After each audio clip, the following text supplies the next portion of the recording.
Hello and welcome to the Entertainment Gig Podcast. This is episode 2.0. On today's show, we'll be talking some news. We'll also be talking to set decorator and person extraordinaire, Miss Sarah McMillan, and then we'll get you set up with what's coming soon for the week and also going over a couple of other business notes. So let's get started.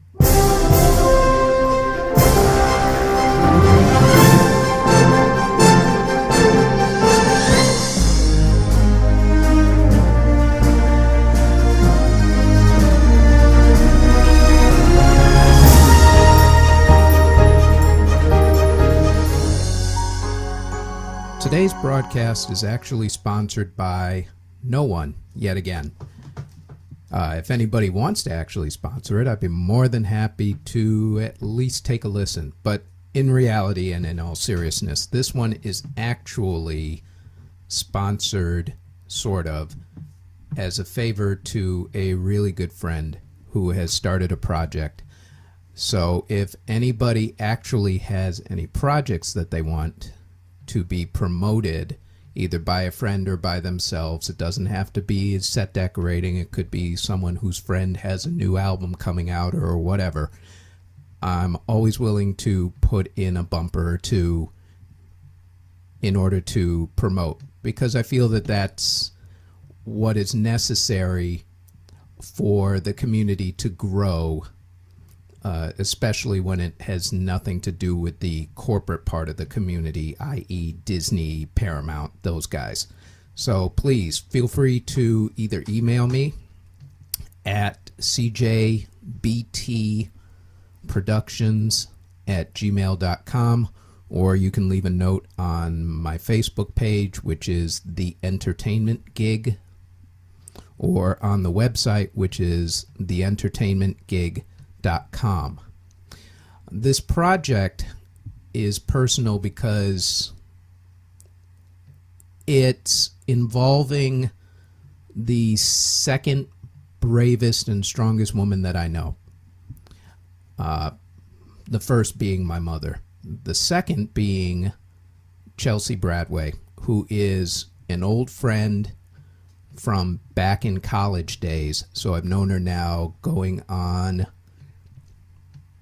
at least 25 years, probably even longer if I think about it. She's had a bit of a rough go of it over the last year or two,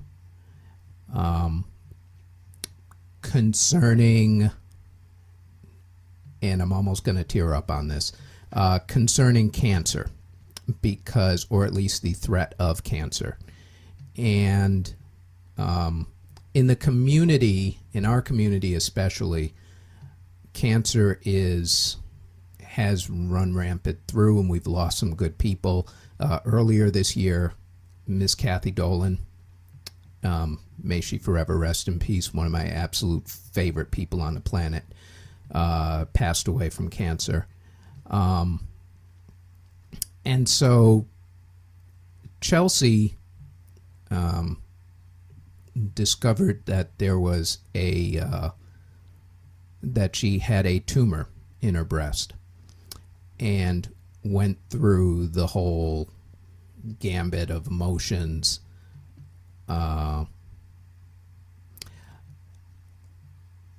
ranging from fear to, you name it. As luck would have it, in the past week or two, she has since found out that the tumor was non-cancerous, so heavy sigh of relief. But it's at times like these especially that the human spirit shines through, and the level of support that she has received, and also the inner strength that she has shown, makes me a huge admirer of hers. Anyway, she has started what is called the Red Boot Project. It's in the preliminary stages. There is a link to it on my Facebook page at The Entertainment Gig.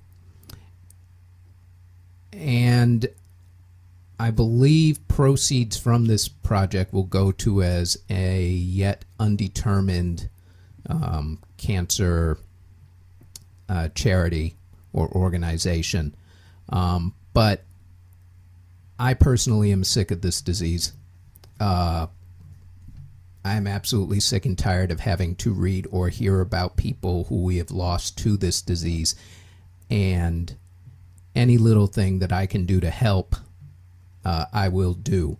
So her project is in the preliminary stages. Go check it out. It's the story behind it that is on the page is heartbreaking, gut-wrenching, and uplifting at the same time. And she is an absolutely incredible woman for what she has gone through. And I don't know if I were in the same position, if I could do it with as much strength and dignity as she has shown. Although I know she's had her moments inside, she is absolutely one of the strongest women that I have ever known, and it has been my pleasure to ever know. So go check out her page.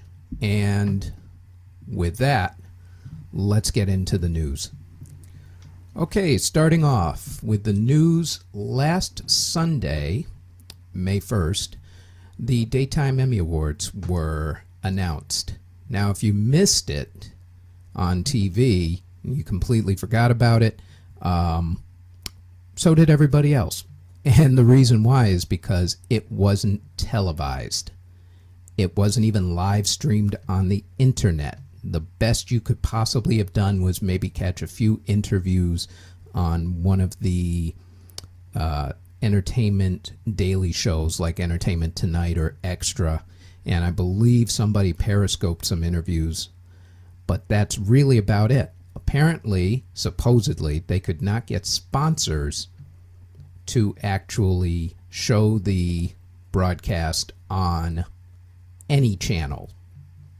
Like, absolutely none of them. Even those channels on cable that you never watch, that just happen to come with your cable bill. Honestly, I find a couple things on this. One, it shows you just how far the lexicon of sport, or soaps, I should say, soap operas, and daytime TV in general has actually fallen throughout the years. Because if memory serves, this is the first time they have not televised this event in, I'm going to say at least a decade and a half maybe. Also, it shows the amount of disrespect that the industry has given to these people who, as anybody who has gone through and worked at a soap opera can tell you, it is basically boot camp, because you have to do everything at a moment's notice, make the decisions, learn pages upon pages of dialogue every single day, and then do it all again at least 4 or 5 days a week. And it is tough work, it is excruciating work, and it deserves a hell of a lot more in terms of respect that the industry has actually given. End soapbox. Moving on, the LGBT Studio Responsibility Index came out. The GLAAD organization put this out. What it found was that out of 126 movie releases, only 22 of them included LGBT characters. That's roughly 17.5%, which you would think is okay, sort of, except for the fact that it's the exact same percentage as it was in 2014. However, what was noticeable this time around, according to the report, was there was a resurgence of outright offensive depictions of the LGBT. That's quote-unquote from their report. They specifically cited 2 movies that Kevin Hart did this year, or last year I should say, since this is a report that came out for 2015. The 2 movies were Get Hard and The Wedding Ringer, which they said had, quote, more blatant and incessant gay panic humor than we have seen in a Hollywood film in years, which is pretty damning when you think about it. The report is, or a link to the report is on my Facebook page at theentertainmentgig.com. Also on the page that I put a link to, the Hollywood Reporter came out with their list as done by Hollywood Insiders for the top 100 favorite TV shows of all time and also favorite movies of all time. Just to hit the spoiler alert for you, the absolute favorite TV show by Hollywood Insiders is Friends. My personal favorite probably would have gone to The Wire. As far as movies go, I think they nailed it one perfectly. This is The Godfather was their absolute favorite of all time. Star Wars, which would have been my first or second favorite of all time, actually hit number 11. So, sorry, Star Wars. Also, concerning tax credits, New York State Film Industry TV Diversity Tax Credit. What this is, apparently, it is beginning to make its way through the legislature at this moment, the New York State Legislature. It's in the preliminary stages, but their idea is to give an additional tax credit to movie productions and TV productions that have a certain number or a percentage, I guess, they haven't quite worked it out yet, of women and minority writers and directors. Like I said, it's just in the preliminary stages. I don't even think they've even done a committee on this as of yet, but it's something that came up in the newspaper, so I thought I'd point it out. You may fall one way or the other, but you should be aware of it, because I'm sure this will make more news as it goes along. And that is it as far as the major news of the week goes. Like I said, all the links can be found on my Facebook page at theentertainmentgig.com, along with a few others.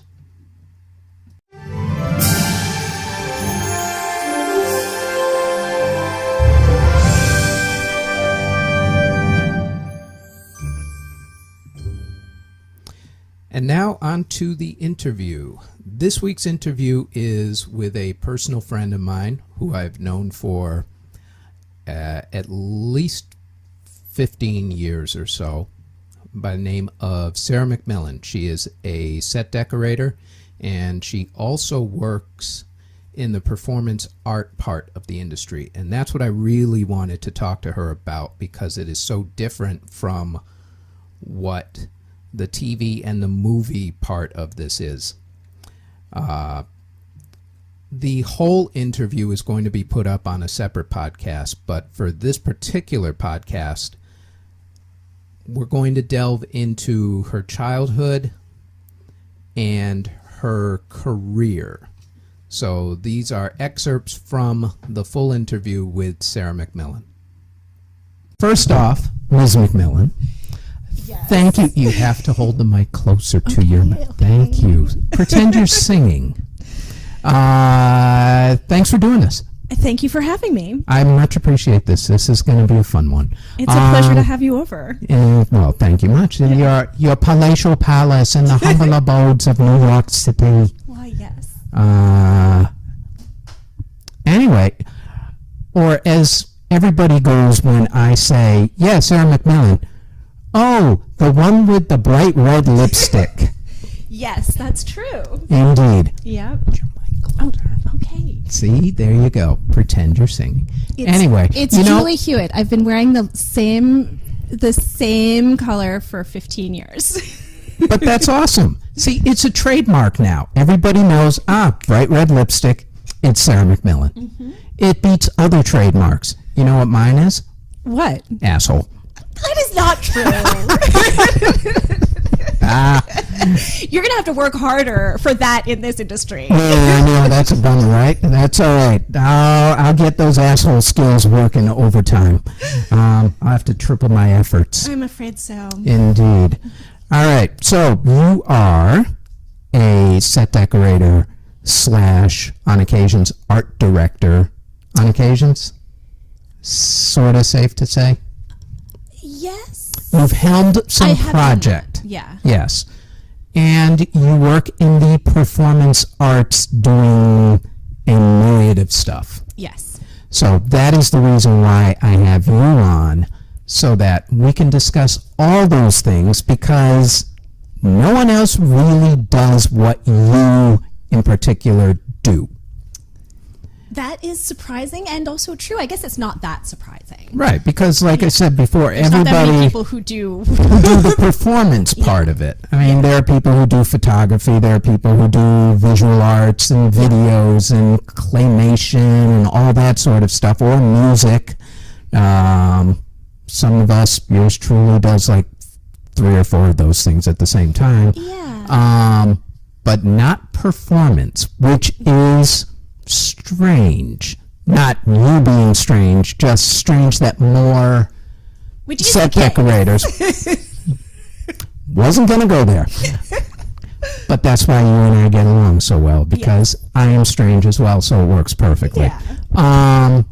But you would think that more people would be in the performance part of it as well, or at least more artistic part of the performance aspect. So I suppose we should actually kind of start at the beginning. Right. I was born a poor black child. Love Steve Martin. So your childhood is one that is unique to... Okay, you're the only one I know who's... You grew up... Well, you tell the story. Yes. So I grew up in Boston, and I'm the child of 2 artists who also taught in an art school together and in a variety of other art schools too. And I grew up, after they split apart, I spent, my mother and I spent a bunch of years living on a commune in Cambridge, not a farm commune, but a communal household. And then we subsequently had a communal household that we, I basically, we, at her house, I did, this is, you're going to have to edit this part. We'll start again. 4:30. Yeah, 4:30. So both my parents are artists, and they both taught drawing and sculpture. My father taught drawing and sculpture. My mother taught drawing and design, a lot of color theory. And she still teaches, actually. My father passed away some years ago. And I remember that time well. Yes. Yeah. And I, after my parents split up, my mother and I lived communally. So we lived on a commune in Cambridge, and then we lived communally in Somerville, and then communally in Brookline, which is where I spent the majority of my growing up time, was in back and forth between my mother's house and my father's house in the Boston area. So, yeah, it was unique. It was. I, of course, know a lot more people who grew up that way. Right, exactly. Well, but do you think that growing up that way, or let me rephrase, how did growing up that way affect how you go about doing things now? In terms of your work. Right. In terms of my work, I think that it informs the way that I work in a department a lot, both in a group at work, and really strongly in the work that I do outside of the film industry, which is my live performance stuff. I don't do anything outside of the film industry that's not live performance. It's all related to that so far. I think I can say that with, there's a little bit of like sculptural installation, but that's almost exclusively involved, almost exclusively has a performative aspect, some performative aspect at some point during its life. So, for example, I'm doing an installation in at the Seafoam Palace of Arts and Amusements out in Detroit. D-Town. Which is focusing on the fires that have been burning for, the fires that have been burning underground for anywhere from 100 to several thousand years. So there's so it's about that, coal seam fires primarily, but there will be a performative aspect at the opening of it. Right. So Let's veer off track for just a minute and talk about Detroit, because you are also one of the few people that I know who regularly goes and works in Detroit. Yes, I do my outside work in Detroit. I actually haven't done, you know who works in Detroit in the film industry is Jackie Jacobson. Oh, okay. She's done a couple of shows out there. Right. And actually I run into her sometimes out there. I've run into her a couple of times. I did I designed something called First Container, which is part of a larger project called Collision Works. Mm-hmm. Out there. So it was a performance space. Last time you were out in Detroit was when? This past summer. Yeah. Yeah. Actually, no, last spring. So June of last year. And then I was supposed to be out there when we were doing Good Girls Revolt. Right. And remember the day that Delta had that insane, they had done a merger, American and Delta. I guess? Right. And I was flying out there on the weekend that it was like a disaster. Massive bedlam. And I got stuck in DC. I remember that. I was so devastated. I was so upset. Yeah. And then I got afraid that I wasn't going to make it back. And like that show was so intense. And I was really dedicated to it because it's a show that it got picked up, which I'm sure you know, but they're shooting it in LA. But whatever. Anyway. All right. Yeah. Train going back on course. Yes. Okay. So, commune. Right. Did you go to college? I did. Which one? I went to Wesleyan University. Wesleyan. Yes, Wesleyan. Good old Wesleyan. Where I decided that I would go into film, if you can believe it. Which is actually, which is good, because a lot of people actually, in this business, it's sort of weird how people actually manage to sort of get a gig with the degree that they go to school for, whereas... I mean, I was not a film major, but I knew that I wanted to do... I mean, at the time, I knew I wanted to do costumes, which I do, of course, for the live performance stuff that I do. Right. And I knew I wanted to go into film. Right. But, yeah, it's like Regina Graves was... She went to New York School of Design. Right. Went in for design, and in a roundabout way... Found... is actually doing it. Yeah. I mean, It's that's sort not of an roundabout. offshoot. I mean, right. she did some other stuff, Right. and now she's designing. As opposed to someone who went to school for accounting and then just suddenly 5 years later decided, well, that was a waste of 4 years of schooling, and goes off and does, I don't know, yard work or whatever. Or something else. Or something. Yeah. Because, people will change their careers 3 times in a lifetime, supposedly. Sure. Unless you're like us, in which case we already had 3 careers going anyway, so it doesn't matter. Yeah, I feel like there's enough in our industry there's enough change in our industry that, I mean, you're doing a new job every however many months it is. Right. I mean, if you're in commercials every other week. So now, when did you move from Massachusetts down to here? Well, here being New York. Here being New York. I lived in Massachusetts until I went to school at Wesleyan, and then after I finished college, I went to Europe to visit friends and family. And when I came back, my uncle said, "Don't unpack. Get on a train.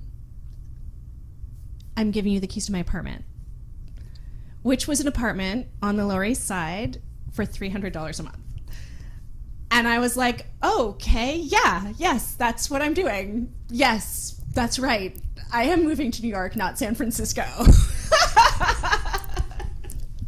Sorry, I'm still stuck on the $300 a month part for an apartment. Can you believe it? Well, I mean, he was rent controlled, and so then when the landlord found out that I was living there and Elijah was not, and the lease was up, I was like, I was not, Yeah. Then what year was this? You remember? That was 99. That was 99. Okay, so you came after me then. All right, yeah. Because I was 96. I mean, I was living here in the summertime, so I was pretty sure I was going to move here. But there was I had friends, very, very dear friends, who had moved to San Francisco. And I was like, oh, maybe I'll go there first for a second. Right. But I knew that here was where I was probably going to be. Right. And so I lived here for the summers leading up to... in college. Okay. Leading up to. All right. Yeah. So you had it's sort of prep work for being here permanently. I guess so. Yeah. Sort of. Yeah. How'd you get involved in the set decorating? Oh God, it's what so led crazy. to that? Well, what was I doing? Right. So, So I moved to New York, and that same uncle, I was very close with him, and I had done Bread and Puppet theater as a child and as a young adult through high school, and was very passionate about that work. And so I'd done stuff with them up in Glover, Vermont, done the circus and the pageant, and done parades and workshops with them when they came to Boston while I was growing up. And Elijah, my uncle, Elijah Cobb, who is a photographer, and he had been, when he lived here, he had been very involved with, so he moved to Wyoming. Which is a whole different other story. And that's why I got his apartment. It was like a cold water flat with a bathroom down the hallway that I shared with the rest of the floor. It like $300 a month was reasonable. See, that's where the communal part of growing up comes in perfectly. Well, no, not at all, actually. Like, that was the most, I would consider that that's the most I've ever lived alone. Right. And living alone is not good for me. I don't like it. It's like not good for my creativity. I can understand that. Right. I can understand that. It's just not good for for sort of I'm more gregarious than that. I can understand. I liked the other people on my floor, but we never saw each other really. Right. Anyway, so he moved to Wyoming. What were we talking about? How you got into this part of the industry. Oh, right. So then I started, he recommended that I hang out with the Greenwich Village Halloween Parade people, Gene Fleming, and the people who run Superior Concept Monsters, who make all the big giant puppets at the head of the parade, because of course that's my thing. And he was one of the photographers who was sort of like one of their favorite official Halloween parade photographers. So I went up there and I started in with that, and that was amazing. And by up there I mean Rokeby, which is the farm where a lot of those puppets are made. And after that, I was desperately poor, and my friend was like... Yeah, funny how that goes hand in hand in the industry. It's really surprising, right? I'm in entertainment. I'm also poor. And my friend was like, hey, I know... A friend of mine was... Oh, yeah. So a friend of mine was like, hey, I know you need work. Do you want to come and, like, do props on this movie? And I had already PA'd on... I had already, like, started with costume PA work, and started on union jobs on... What was that? That was for Love of the Game. Ah. That was your first gig? Yeah. Wow. Costumes on For Love of the Game. That was my first gig. As a PA, costume PA, wardrobe PA. Right. Yeah. And, yeah. And I liked it, but then I didn't like... I liked building the world more. And that's what I ended up doing. So anyway, so the long story short, I said yes to this, which was sort of like a step away from what I had intended to do, which was costumes for film, the art department. And I liked it. And I kept doing costumes. And that was before I got in the union. So this was like a tiny non-union job. And then I did costumes for some other stuff. And then I did art department stuff. And then, I kept doing it because I liked it. So now you have worked on how many movies / TVs, you figure? Oh, God, I have no idea. Let's see here. No, the IMDb has nothing to do with it. I don't take care of that thing. I know you don't. But for the record, let's list a few. Kill Your Darlings, which was up for... It's won 5 awards and I think 12 nominations for various things. And it got you to Sundance. Oh, that was really fun. Yeah. Yeah. That's a cool time. Yeah. What'd you do at Sundance? Describe a general Sundance experience. Oh, we went to lots of movies and like lots of sort of dinners and things, and it was great. I went skiing with Alex Chrysikios, which was hilarious. We had a very hilarious time. I had no idea you could ski. I cannot. That explains it all. I kind of can ski. I can't really ski. You can And make he it also sort of cannot down a really hill. ski. Oh, so that must have been, wow. We can both make it downhill. Okay. Yeah. We're also on, let me see what else you got here. The Cobbler. Yep. That was a good one. I like that one. Yeah, good. Thank you. I like that.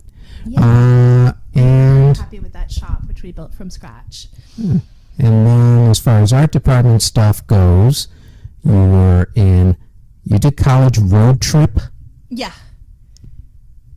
Whatever. I liked the department. Defend that movie. I No, I'm can't. just kidding. Whatever. I know you can't defend the movie. I was working with people I liked.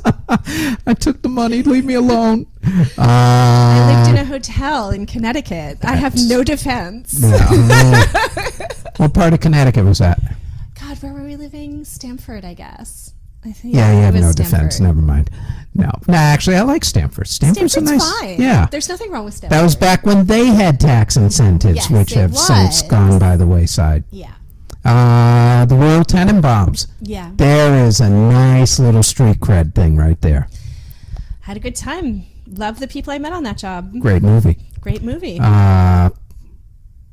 You did also, assistant set decorating on Leon the Mate. I forgot you Yes. did that one. That was fun. I had a good time doing that. Also Deception. Mm-hmm. Delivery Man. Yeah. Why don't I remember that one? I don't know. Why don't you remember that Vince one? Vaughn. Oh, that was the one where Yeah, it was. Yeah. he for some weird reason ended up impregnating thousands of women, and Yes. yeah, that's why I don't remember that one. Okay, Whatever.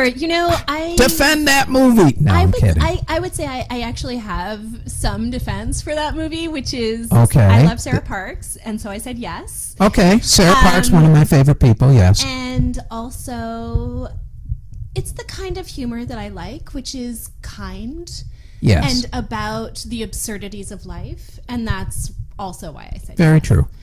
Rather than it's not mean humor. Yes. It's humor about things that I think are humorous. But here's what I really like about your IMDb: John Wick Chapter 2. Oh no! You have no need to defend that movie. I am looking forward to that one. Well, it looks The great. original John Wick was much better than I thought it was going to be. Really? Tell me Yeah. why. Well, because you hear about these. Well, first off, it's done by the Wachowskis, I think. They had part of it. I Wait, don't think so. let me pull that one up No, and see no, I who don't think actually so. did this. But you see these things, and you hear that it's a low-budget action flick, Right. and it stars Keanu Reeves. Now, first off, I love Keanu Reeves. This is not a diss at Keanu. I think the man is and you hear about his actual story, amazing. Absolutely amazing, especially after what he's been through in life and whatnot. He's just, it's incredible. And he's such a professional. Right. But it goes in the vein, this movie sort of, when you first hear about it, goes in the vein of, let's say, the Transporter movies. I guess that's true. Which, the first one, good movie. Right. Actually, great movie. Luc Besson produced. Yep, go ahead. Luc Besson produced it, and it's an awesome movie. But then you go with Transporters Part 2 and 3 and now 4, and that may have overstayed its welcome just a little bit. All right. I'm still looking up to see. No, I'm good. Thanks. I'm still looking up to see who did this. Stahelski. That's why I keep screwing it up. Chad Stahelski, who I probably just butchered his name, so sorry, Chad, my bad. But you're thinking that it's another Transporter movie type thing where it's like, all right, big name actor, weak storyline, ridiculous. But it turned out to be great storyline, great action, Keanu Reeves, the man. Excellent movie. So I'm really looking forward to Chapter 2. This should be really, really good. I'm excited. We made it look really good. I'm very happy with it. Yes. It looks great. Yes. So Dave and I were looking at the stills before I went to Japan, and it looks freaking great. You could have a piece of this. Well, I'm doing the interview and it's already 8:30. You're gonna be late. Nah, it's fine. Okay. And the only reason why they're out. They're not waiting for me. They're just out. They're out together, and I'm gonna go. Oh, okay. It'll be fine. Cool. So I was just worried that my jet lag was gonna catch up with me, but it totally hasn't. Oh, that's good news. I know. All right. So from the 32 mark to the 34 mark, we'll just cut that out. The quiche mark. Yes, the quiche mark.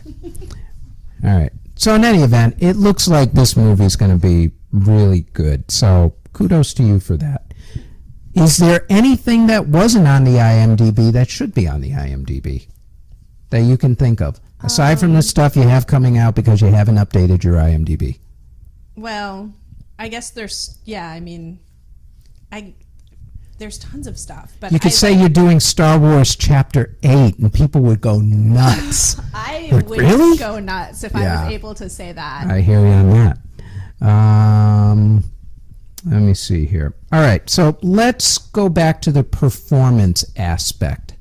Performance as opposed to the movie/TV stuff that you do. Right. Compare and contrast. What makes it easier? What makes it tougher? Right. I would say, in terms of difficulty, the problems are, many of the problems are the same, or the things that you're trying to surmount are the same. You're trying to make a beautiful thing in a short amount of time. In film, you have a lot more money to do it with. Always.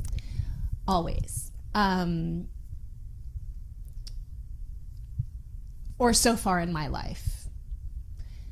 Oh no, I think even if I was working on Broadway projects, I think that would still be the case. I don't actually know what those budgets are like, and I would be Theater interested. projects are, theater budgets are minuscule at best, to be nice And about I it. primarily don't work in theater. Right. I make work. It's related to theater, Right. and I have done like the St. Anne's Warehouse show that I did in January. That was theater in an actual theater with a grid indoors with like a normal seating situation and like an audience that acts like an audience and doesn't do anything else. We should mention you do a lot of outdoor stuff. Yeah, I do a lot of work in. We do a lot of trespass theater. We do a lot of performances and what we sometimes call follies in public, semi-public, and trespassed space. What do you get out of doing performance? Oh, it's marvelous. And the work is more wholly, not just wholly my aesthetic, but also wholly the ideology behind it is I believe in more wholly. I have more control over it, and not always, but usually, and I love film and I love what it does, and I love the wide range that those stories reach, the sort of the very large audiences and the conversations that come out of having such a large audience and putting a story out into that kind of wider world. But I also really love making stories and making things that are not stories for a smaller audience, for a smaller subculture, and making things that are impossible and amazing, things that are magical that you didn't think could be made. And that's part of why we do it that's part of why we do these sort of tiny starks, kind of small, tiny sparks in the darkness. So I guess that sort of answers your question. That's where your passion lies. If given the choice between film/television, which mainly controls New York City at this point, as opposed to performance, if push came to shove and they said you could only have one part of the industry or the other, you would lean, I'm going to guess, if money weren't the issue, i.e., yes, i.e., paying the bills, your passion lies more with performance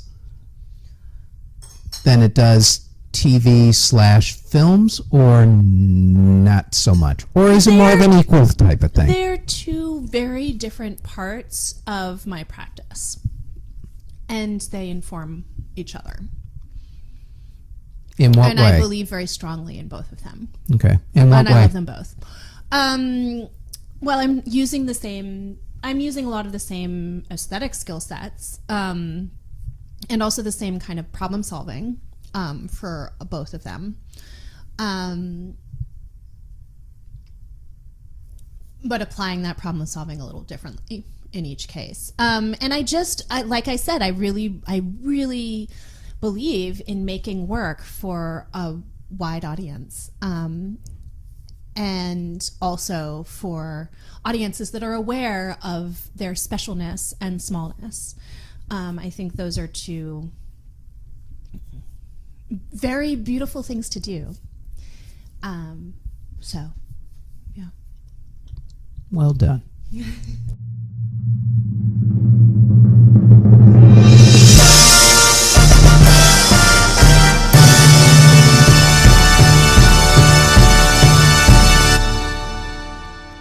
Okay, like I said, if you want to hear the full interview with Sarah McMillan, it will be up on another podcast, which I will try to put up for you for later today, being Mother's Day. Now, number ones for the week. The number one album is Beyonce's Lemonade, shocker of shockers. The number one song is still Panda's Designer. The number one movie, by a long shot, is yet another superhero movie. It's Captain America Civil War, which, from what I hear, is actually a very well done movie. So I may even have to check that one out. And I'm all superheroed out, to be honest with you. The number one TV show for the week is NCIS, which is yet again one of those TV shows that no one will ever admit to watching, yet an awful lot of people watch it. As far as what is coming soon for this week, in music, Drake's new album just came out. It will probably be number one next week, although Beyonce may hold on for another week. I'm not quite sure. Also, the new one from Radiohead comes out, of which you can actually see the first single for it on YouTube, which is that medium that Radiohead doesn't like, but apparently decided to embrace. Also coming out this week is Meghan Trainor and a new one from Chance the Rapper. On DVD, you get Deadpool, the little movie that could. I think when this movie first came out, no one had any expectations for it. But as far as superhero movies go, this one is probably, I'm going to say, top 5 favorites. In movie news, this week's movies are Money Monster, which stars George Clooney and Julia Roberts. And the reason why I'm giving this one some extra love is because it was A, filmed in New York, B, had art direction by Deborah Jensen, and C, was set decorated by Lydia Marks. So just for you New York people, go out and support this one. It was directed by Jodie Foster. It looks like it's a very well done movie, at least from the trailer, which is up on my Facebook page and also on the website at theentertainmentgig.com. Also coming out on Friday is High Rise, The Lobster, and The Darkness. Although, let's be honest, Captain America Civil War will probably be number one next week. Oh, also going back to the number one songs for the week. Even though Panda's Designer was number one this past week, in the top 10 were 2 songs by Prince, which I think is a rarity to have 2 older songs show up in the singles chart. Usually when someone passes away, you get their best of and a couple other albums on the album chart.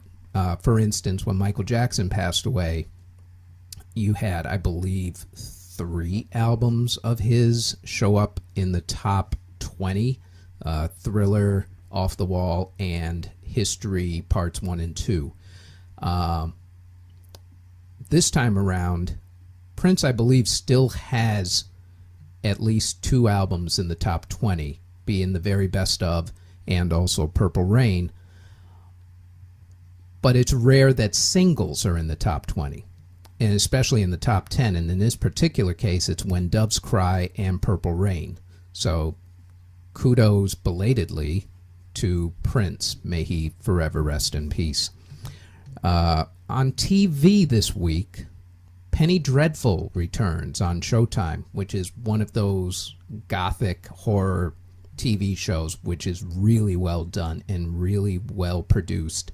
And the set decoration on it is incredible, and it stars Eva Green and Timothy Dalton and Josh Hartnett and a few others. Really well done series. If you like gothic horror, you should check it out. It's on Showtime.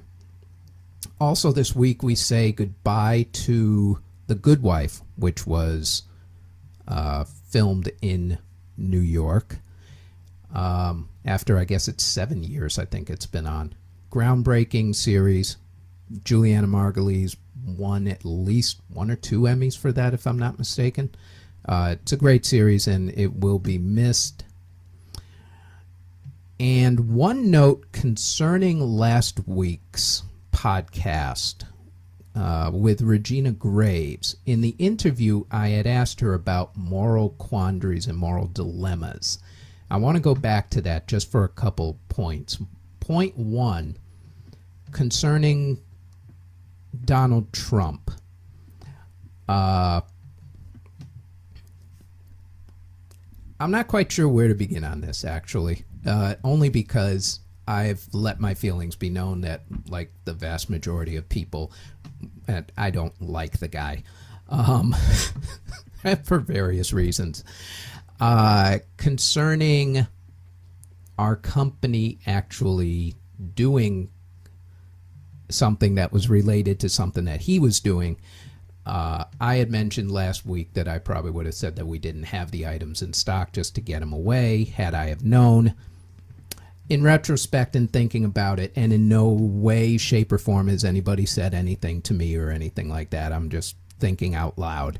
I probably would have actually have given him the items, even knowing what was going on, just because of the fact that when you think about things, especially with the quote-unquote religious freedom acts that are going out there where people have denied service to others based on their quote-unquote religious beliefs, but in fact is actually legal discrimination, is it right to then go the opposite way and say that, well, because you discriminate against other people or profess to discriminate against other people, then I should discriminate against you? There's sort of a bit of a hypocrisy on that. So, in retrospect, after giving that part of the argument a lot of thought within the past week, yeah, more than likely I would have actually have given him the product, because who am I to judge on these matters, I guess. He's not president of the United States, not as of yet. As of this writing, if all polls are correct and the state-by-state breakdown is correct, he will not be president of the United States. But as everybody knows, this is May. A lot of things can happen between May and Election Day, so who knows? Point two I wanted to make was this concerns Woody Allen and the fact that Regina Graves works with Woody Allen. So that was also where the question had gone to. And her points were eloquently made, and she is absolutely correct on every single one of them. The only reason why I'm bringing up this part of it is because, coincidentally, the Hollywood Reporter had Woody Allen on their front page, or at least their front cover for this past week, because Woody Allen is, I guess, a judge or head judge at the Cannes Film Festival, which is starting up. And so they did an interview with him where they touched upon his works. They did not, however, touch upon the allegations that have been made against him, and he, I guess, had said some other things in the interview which turned off an awful lot of people, to the point where a lot of people were writing about it in the New Yorker and a few other places, none of which, by the way, was complimentary to the article. So, Woody Allen's still a divisive person, whether he's doing something or nothing. And the moral dilemma saga continues. And that is it as far as this week's proper episode goes. If you know of anybody who would like to be interviewed or you would like to promote, I am willing to talk to anybody in the industry. This is not just a set decorator or art director type of thing. This can go to songwriters, it can go to grips, it can go to cameramen, it can go to anybody in the industry. I want to talk to and learn from everybody in all aspects of the industry. So you can either drop me a line at cjbtproductions@gmail.com, or you can leave me a note on the Facebook page, which is The Entertainment Gig, or on the website, which is theentertainmentgig.com. And if you want to listen to any of the other podcasts, you can listen to them on SoundCloud at CJBT Productions. For some reason, I could not get it without the dash. Go figure. Next week's interview, which has already been recorded, is with 4-time Emmy Award winner for Boardwalk Empire, Miss Carol Silverman, where we go from everything from art to virtual reality and theater and everything in between. I think you're really going to like that one. And that's it for now. Be safe, everybody. Happy Mother's Day to all the moms out there, if you're listening to this on Sunday. In fact, make every day Mother's Day, because moms deserve it, whether you're arguing with them or not. That is all, y'all. Thanks. Take care.